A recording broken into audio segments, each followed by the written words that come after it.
And when Sean and Charity kissed on stage, I was just like, Charity, what are you doing? Did you learn nothing from last week? Kissing a contestant in front of the other contestants clearly starts a lot of drama. And you literally just did that last week. Now you're doing it again.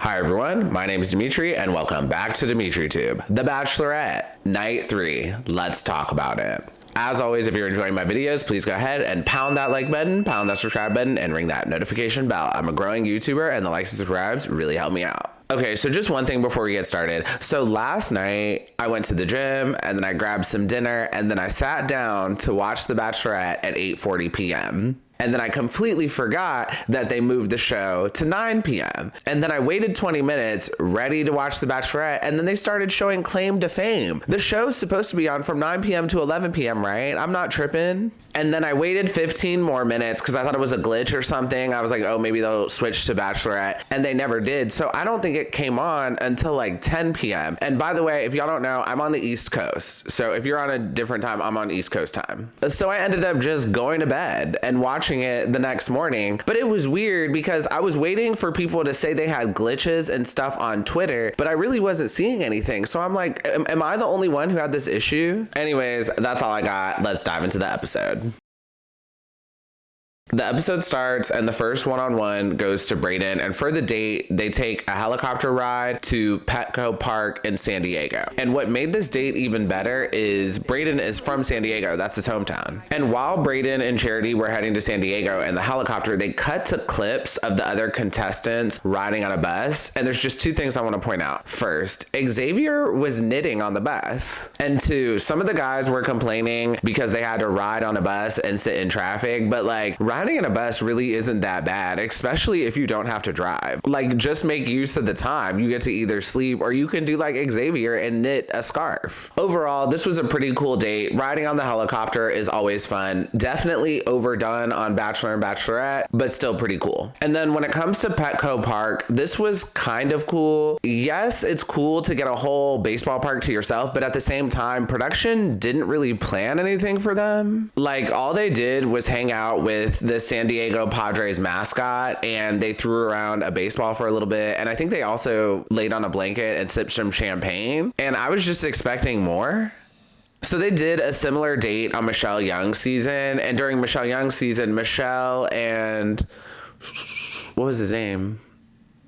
Joe. Michelle and Joe got to throw the opening pitch in like a Minnesota game, which I thought was pretty cool, but on this date, they didn't really do anything. And then later during the night portion, they just have dinner at the stadium, and I thought this was kind of low budget. Again, it's cool you got to go to the stadium, but like, can you give them something to do at the stadium? And then during this date, we find out a few things about Brayden. When he was little, he was playing catch with his dad, and he ended up breaking his nose. And when he said that, I was like, okay, Marsha.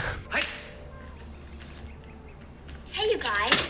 Oh, my nose! Next, if you've made it this far in the video, please go ahead and pound that like button for the YouTube algorithm. And we also find out Charity is a little worried when it comes to Brayden because previously he threatened to leave. And Brayden also tells Charity that this experience may be a little too much for him, which is understandable because he's competing against like 18 other guys. And he also says he's thought about leaving because she's dating other people and he's been cheated on before. And then at the end of the date, Brayden gives Charity a baseball and he signs it and puts a short note for Charity on the baseball. Okay, so let's unpack this. First, Charity's outfit was okay. Personally, I just feel like we're getting a lot of pants this season. Y'all know I prefer to see the dresses and the skirts over pants. Next, I thought Brayden giving her the baseball was kind of lame, but if they do last as a couple, that would be a really cute memory from their first date. Next, I think Charity and Brayden are very cute together. Do I think they can reach engagement in 6 weeks? No, but if they had a year and a half, they could work. Next, Brayden is very good at explaining himself. Like, the answers he was giving to Charity were really good, but they were also a little pageant-y to me, but they were still pretty good answers. When it comes to Charity figuring out Brayden, I definitely see both sides of this. Brayden is skeptical of this process because Charity is dating multiple people. But at the same time, that begs the question, okay, Brayden, why did you sign up for this show? But Charity Charity reiterates, I think like 3 times during the episode, that when she was on Zach Shawcross's season, she was skeptical of the process as well. And then when it comes to Charity, she's trying to choose the right guy, but she has this guy she likes who's already threatening to leave. And it's very clear that Charity is into this man, but she has a little bit of a guard up, which is understandable. And just one last thing before we move on. So they were advertising some hotel in Oceanside, California, like that's where all the contestants are staying. And I have never been to California, but I'm going for the first time later this month. And y'all, going to California is so expensive. And I'm not going specifically to San Diego, I'm going to San Francisco. But right now, if you're considering going to California, I recommend against it. If you already live close to the West Coast, okay, fine. But if you're on the East Coast like me, look into going to other places, because going to Europe really was not that much more money. And one of the main reasons I decided to stick with this trip was because I had a flight credit I needed to use.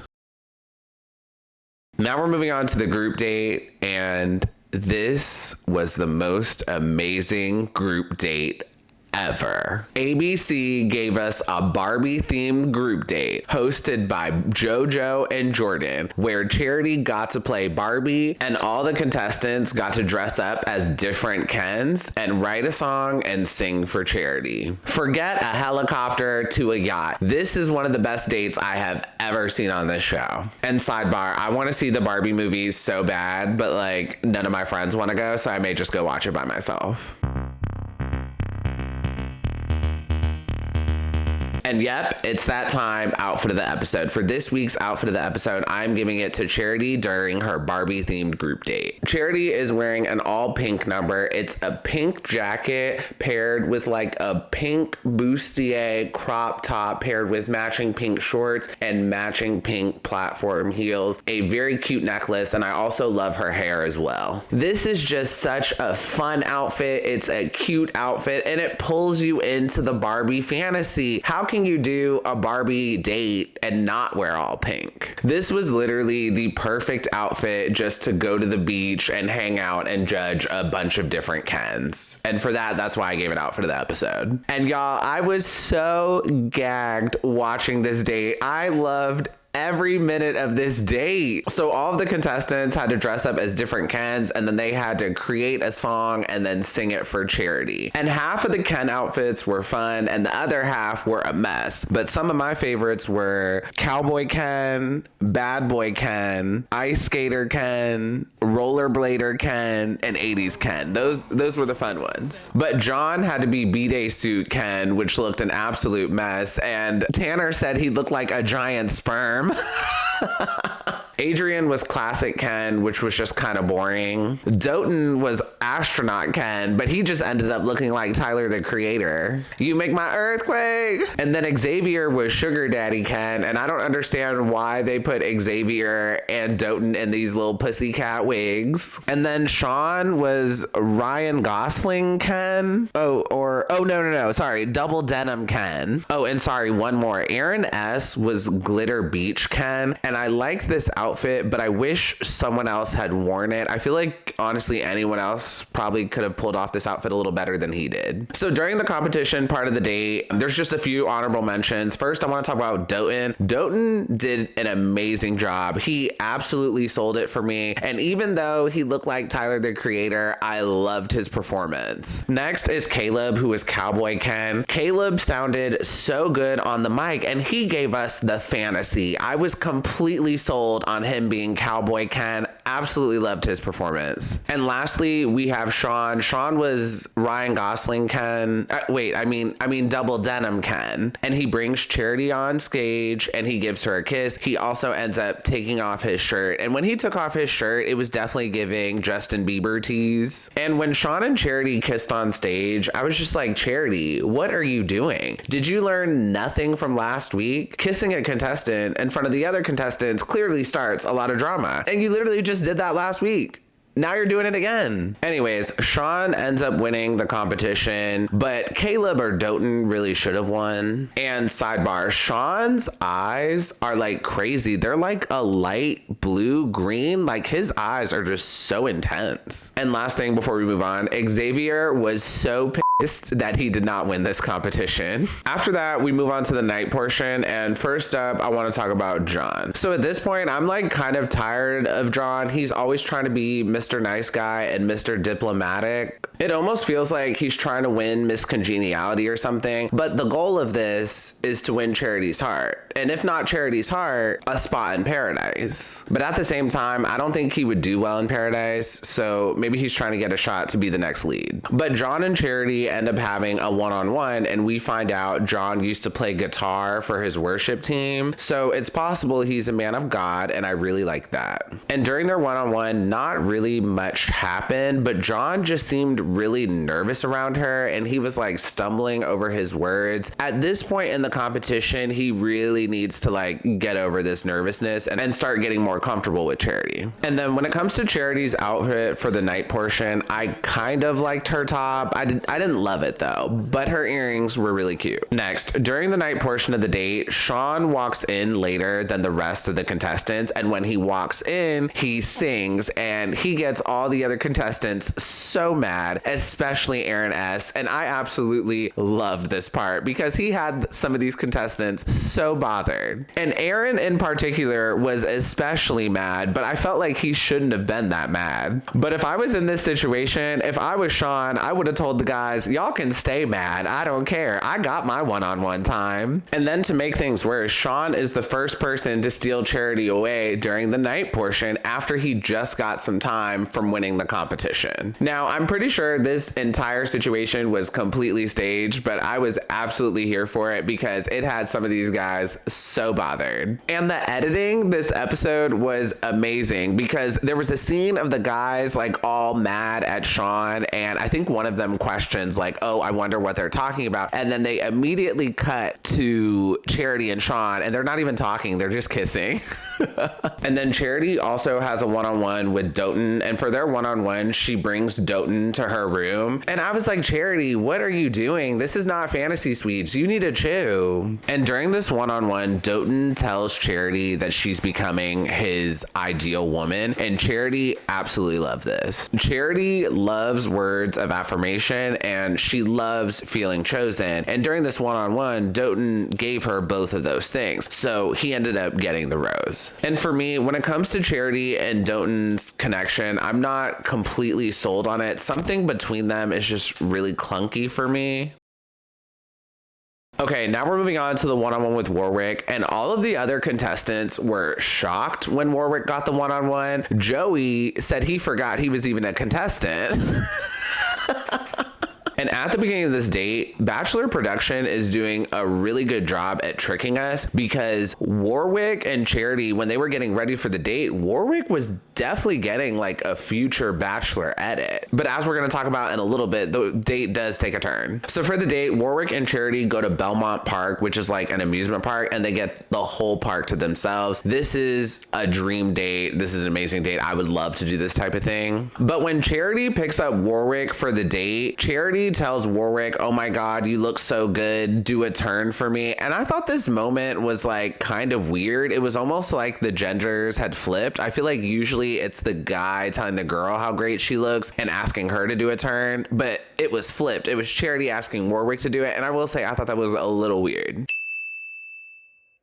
So this date was very interesting, and the editing choices during this date were even more interesting. So the beginning of the date seemed very romantic, hopeful, and exciting. They're riding rides and they're enjoying the park, but in the middle, it takes a dramatic turn. The music goes from exciting, romantic, and passionate to boring, confusing, and basically clueless. And this is after Warwick and Charity start to actually have conversations. So first, let me just say, I do think that Warwick possibly got a bad edit, but also at the same time, during the second half of this date, Warwick gave us nothing. So Charity asked Warwick, what does he look for in a relationship, and just asked about some of his previous relationships, and he basically gave nothing answers. When asked about his previous relationships, he just says it didn't work out. And Charity tries to pull answers out of him, but Warwick is giving us nothing. But in his defense, he does say he often is a weak communicator. So at least he recognizes the problem and is attempting to make progress. So Charity ends up eliminating him on the spot, and we get the famous, "Can I walk you out?"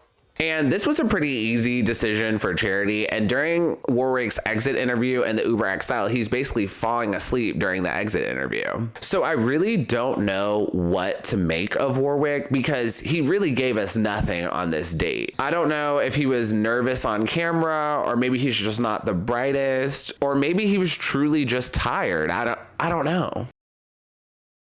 After that, we move on to the cocktail party, and Brayden is just talking way too much again. At one point, he says he's unsure about engagement after Charity has dated 20 dudes, and he really shouldn't have said this. As we all know, saying a woman has dated 20 dudes has a way different connotation than when you say a man is dating 20 women. And when Brayden said this, it really put Charity in a bad light, and I'm pretty sure if Charity watches this back, she's not gonna like that. And yes, we all know that's the point of the show, but when you say it like that, it just sounds really bad. Next, I really liked Charity's dress with the fur. It was very fun, and she looks so good and so sexy. Not my favorite outfit of the episode, but she still looks really good. Next, we do get a one-on-one with Charity and Brayden, and it's clear they're both into one another, but at the same time, they're both unsure, and I don't really know what the holdup is. Like, they're both tiptoeing around each other a little bit, and I don't fully understand why. And this is the perfect example of a couple that I wish they could just get 30 minutes together off camera and no mics, because I'm pretty sure that would help them both out a lot. Also, production is really messing with some of these contestants, and it's working. Brayden already had a one-on-one date, and he already has a rose, and yet he was able to secure some one-on-one time during this cocktail party. And it's very clear production set this up on purpose, because it had Aaron S. and James completely spiraling. Like, they were so concerned about their time and not getting enough time with Charity, and they ended up not getting time with Charity. Next, Xavier had a one-on-one with Charity, and he gave her the scarf he was knitting earlier in the episode. And this was quite possibly the ugliest scarf I've ever seen in my life, but this gesture was so cute and so adorable. I loved it. Honestly, we could just end the show right now. Just give Xavier the final rose. Like, what are we doing? Like, why is this a competition? And at this point, I just absolutely love Xavier. Earlier in the episode, he was Sugar Daddy Ken, and he was dragging this stuffed animal toy dog, and I absolutely loved it. I thought that was hilarious. Anyways, after that, Aaron B has a one-on-one with Charity, and he tells Charity that Brayden is not here for the right reasons. And this just made Aaron B look so insecure. Like, this man is really intimidated by a 24-year-old. So later on, Charity confronts Brayden, and Brayden gives very good answers. They're kind of pageant-y, but they're still very good answers. And if we're being completely honest, Brayden is cute enough to get away with it. So this is gonna sound so bad, but like, I've dated people before where I just think they're so hot or so cute that I just let slide. And that's what I think is happening here. In Charity's eyes, Brayden is just so cute that she's letting a lot of slide. And as y'all know, beauty is in the eye of the beholder. I know for a lot of you watching this video, y'all are probably like, absolutely not. Brayden is not cute enough to be doing all this. But in Charity's eyes, he's very cute, and I feel like she's letting stuff slide. And last thing I want to say about this, at this point, it's almost becoming the Charity and Brayden show. But in Charity's defense, this season is still pretty interesting because there are still other heavy contenders other than Brayden that she's really into. And in that respect, Charity is doing a very good job, because I'm not sure who's going to win. And please, no spoilers in the comments. And no, I do not look at the spoilers. This show is so much better when it's unclear who's going to win. And usually with the Bachelorette seasons, a lot of them, it's pretty clear who's going to win right from the jump. Gabby and Rachel's season, it was pretty clear who was going to win. And Michelle Young's season, it was pretty clear who's going to win. And Katie Thurston's season, it was also pretty clear who's going to win. So this this is the first Bachelorette season we've had in a while where it wasn't very clear who was going to win. So shout out to Charity for that. So then we move on to the rose ceremony, and there are only 3 big upsets. Aaron S., James, and Adrian all get eliminated. Thank God Adrian got eliminated. I was very tired of him. And I was kind of sad that Aaron S. got eliminated. I just wanted to see more of him. And then Jesse Palmer and Charity try to ham it up and act like they're going to take away Brayden's rose and send him home. But he ends up staying, and it was clear he was going to stay. Brayden is giving us a huge chunk of the storyline. So unless he leaves on his own, I'm pretty sure production is going to make Charity keep him for at least 2 more weeks. And also Charity's into him. So of course he's going to stay. And one last thing before I wrap up the video. During the ending clips, they show a one-on-one with Charity and Brayden, and Charity asks Brayden to tell her something weird that he does, and Brayden says sometimes he'll just physically go to the bathroom and then just sit on the toilet and drink coffee, not while he's relieving himself. He'll just use the toilet as a chair. And honestly, I didn't think that was weird. If you live in a high cost of living city, these apartments be expensive, and I applaud anyone maximizing the use of the little bit of square footage we get. So if you want to use the bathroom as a room to just have coffee in, I say go for it. Sometimes you just need a change of scenery. And that is the end of the episode and the end of this review. If you enjoyed this review, please go ahead and pound that like button, pound that subscribe button, and ring that notification bell, and I will see you all next time. Have a good one. Bye.